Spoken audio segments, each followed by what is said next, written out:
Sometimes when I go to the plant clearance section at Lowe's, you find some plants that are roughly dead in a really cool pot for really cheap. So here's one I picked up a few years ago, and I haven't done much with it. I thought I could put some ink or paint on a surface and roll this and then give like some nice bright color then with that washed out concrete look behind, but I'm not going to bother. Now before I go ahead and plant something in here, if you notice they had these 3 foam pad pieces of round padding on here, but they didn't put them along the edges, and really usually about 6 are good. So what I'm gonna do is I have these that I used a hole punch from some self-adhesive craft foam, and I'm just going to add them here, so then when you're moving this around, setting it here or there, you're not going to have that like scratch a countertop. This is a really simple, inexpensive way of doing things, and I'm just going to put it near the edge and then go, just to supplement the padding they gave, which are inadequate. So then this one will go here. What I like to do is then I'm going to put one in between there. Usually I tend to put like 6 or 8 sometimes. Sometimes I'll put 4. I usually don't put 3. So then I'll put that there. But this way I have padding along the edge, and these appear to be the same thickness. So, either way, the weight of the plant will compress on it, so it will at least minimize the chances of scratching a countertop if you move the plant around here or there. Now, because I had these, and 2 were distant, one wasn't it. It's a little tricky trying to find a good spot sometimes along the rim, because I like to evenly space these around, but they pose as a hindrance, being in the way sometimes, But as long as I have an adequate amount, that should be fine. Okay, I could always put more. I could do some overkill, but some of you probably already think this is overkill. So here's the pot. Now what I'm going to do is plant a peperomia like this one. I'm sure some of you have and some of you haven't, or most of you probably haven't seen how I planted this peperomia. Now one thing about peperomias is you can't have the roots sitting in standing water. They'll die within 2 or 3 days. I bought one of these and didn't realize that and killed it, so I had to go buy another one. When I bought it, it was the only one at the nursery. Fortunately, they had another shipment. And this peperomia, I can't even talk, can I, is known as Peperomia peppermill. I'm not sure exactly what species it is. I thought it may have been a variety of caperata, but it looks like it might be an albovitata. But either way, it's generically known as a peppermill.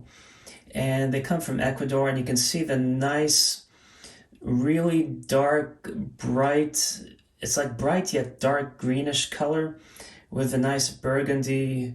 It's just a really beautiful peperomia. Now this cup is from Japan. If any of you guys can identify when this was made, here, let me, please leave a comment, because I'm not an expert on fine china. Anyway, because it had brown and cream, I thought it looked nice with the leaf color. Now what I did was I put, if you can see from here, there's a demarcation. I put just pure perlite at the bottom, so then if I accidentally put too much water, it goes to the bottom. And this way I don't overwater, and I did water it a little bit today, and it perked up a little. But yeah, with peperomias, just water sparingly. If they start to seem like they're starting to wilt, that's a good time to water them. So, before we continue, let us as in me, myself, and I, or all 518 of my personalities, I'm going to show you the peperomia that I propagated. So as you can see, this 2.5 gallon tank, the Venus flytraps, whoops, I bumped into the L tripod, like how I use V and L. Anyway, so you can see where the leaves started to die, but the new plantlets are coming up. So I have all these new little Venus flytrap plantlets. The ones I had up here died, and I think it was too close to the light. The two LEDs, I think, for such a small tank, they were probably too bright for as long as I've been keeping them on. And you can see algae growing in the sphagnum moss. I may just remove these. I built it modular so I can mix, match, adjust, so I could easily take these off and everything. And I do have one peperomia I put down here underneath that. It doesn't look, let's focus. Okay, it doesn't look like it's growing anything yet, but I do have one here and another one here. These two African violets do have little plantlets. So this peperomia, I'm going to try to see if I can pull it from the leaf, and yes I can. And what a beautiful specimen. You can see the rootlets. So I'm going to go ahead, and this is the one I'm going to plant. Now this is a pretty large pot for such a small plant, but hopefully that will mean it will flourish and take over. I could always stick a bunch more leaves or take that other propagating.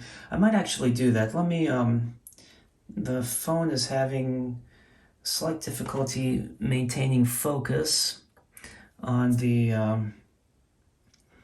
tank. So I'm going to take these two pieces. I don't need that peat moss on there. I don't think this one has created anything, and it's probably, if it did, it probably is not ready to be transplanted, so I'm not going to worry about that one. There we go, we're back in focus.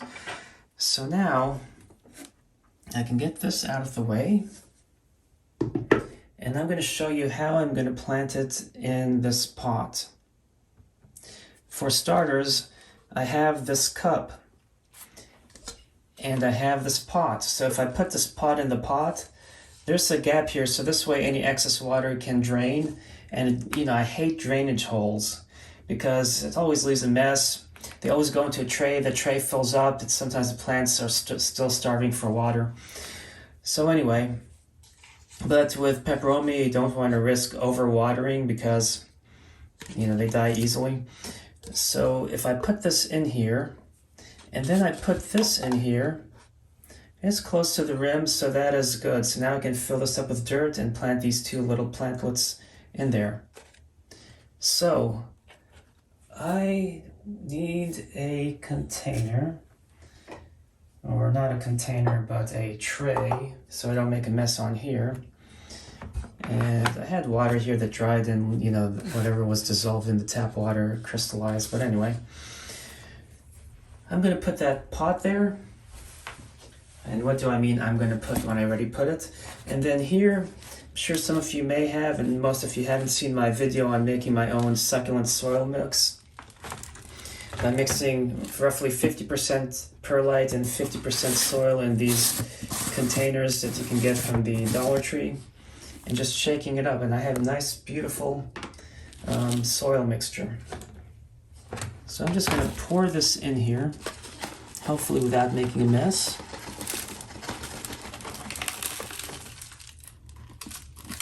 Because the soil mix is so dry, it easily pours out the bottom. So I'm just going to use my hand so I can pour it gently.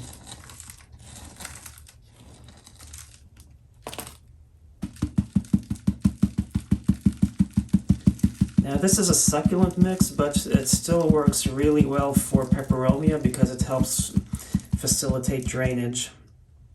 And oh good, some roughage I can add to it. Okay. It's amazing all of the little things of organic substances that are mixed in with the soil. So now that looks really good.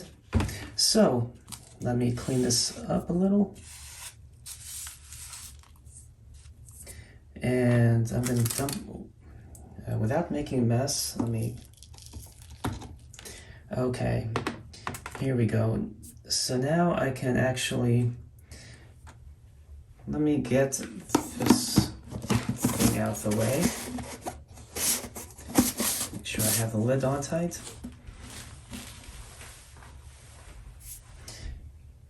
And I have this in nicely. I could put a little bit more in here, which I may eventually do. You know, in hindsight, I should have just planted these in the pot and let them take over. But I'm going to stick this right here. And hopefully this will remain a happy plant, even though I uprooted it from the terrarium that I had set up to propagate in. And I'm going to move this this way. This one may have been too tiny to transfer. I hope it doesn't dry up, but if it does, at least I have that one there. So let's put that there. So I may have to water this really well to start. At least I do have some drainage on there. So now that I have that, I do want to add a little bit more soil.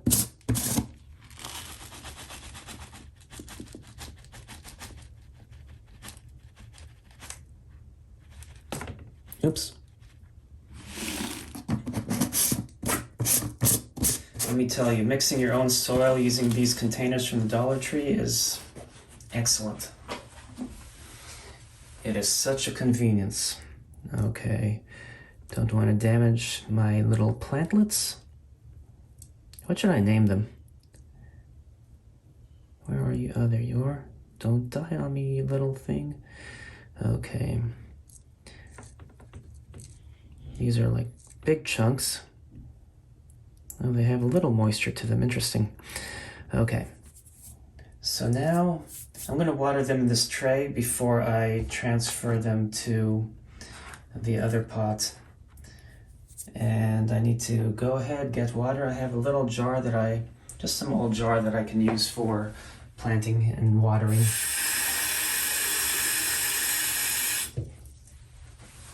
What's really nice about using a container like this is I can always lift this up, and if I overwater, I can always dump the excess. But with really dry soil, the water just flows out. You need it to be a little moist, and then it will help facilitate more water being absorbed into it, because the fact that water, like you have the cohesive adhesive property that I'm sure some of you have learned in classes and others for sleeping or avoided science classes altogether. So I seem to have buried that one there. I probably should have let it get a little bigger. Anyway, we'll see if it can come out. I should probably raise it up, but I also don't want it to... there you go. Nope. Where are you? Oh, there you are, little plantlet. Yeah, that's too far in there. Might be okay, but I'm just going to raise it so it's not... there we go. Aren't these kinked tongs really useful? You know, you can always find aquarium tongs, which are what these are, and use them for planting. They're great for terrariums as well. So what I can do is let this sit in the water for a few minutes. Because I just transplanted them, I don't think there's any harm in having the soil really wet and then it starts to dry, because, you know, when I take it off here and put it in there, it won't be in standing water anymore. And the roots are so shallow, so they're not all the way down to where they're sitting in standing water. And anyway, so usually, you know, you put a bigger plant in a pot that size and it looks pretty from the get-go. In this setup, I'm actually putting a small plant and hoping it grows and fills up. Now, one thing to note with this peperomia, actually I don't want to set the bottom in here with the dirt, but is I've started getting new little plantlets, so it is starting to spread in here, which is nice. You can see here like another plantlet. So this is one little happy plant. I really like this variety of peperomia. Here, let me get you guys a close-up. If it will focus, there we go. Aren't these leaves just exquisite? This is such a gorgeous plant. I'm surprised it's not very readily available in nurseries, but I'm happy to have one. So I wonder if I need to let this, I'm going to let this sit in a few minutes before I transfer it in there, but I hope you enjoyed this video, and thanks for watching.